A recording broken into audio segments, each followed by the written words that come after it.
Ada lagi baru anak kuliahan, uang semester dibuat pacaran, makanya gampang ganti kebingungan.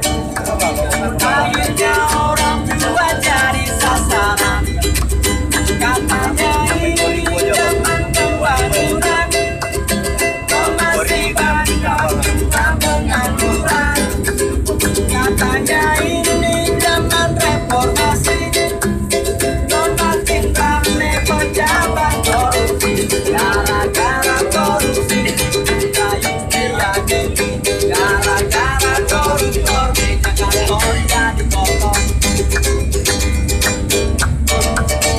Jadi ini saling menjalankan, bukan kumpulan preman berandalan.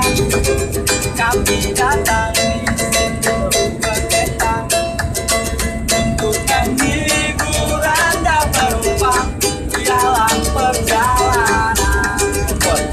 Kalau Anda kasihan, terima kasih. Mudah-mudahan yang ngasih murah rezeki.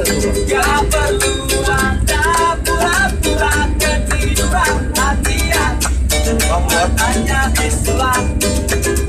Gak perlu Anda pura-pura gak kedengeran, hati-hati nanti bolot beneran. Pipit makan permen, jangan pelitong sama pengamen. Dari baru kita beli bang, Berenang ke bukit, orang pelit rezekinya nanti sulit. Berhati-hatilah,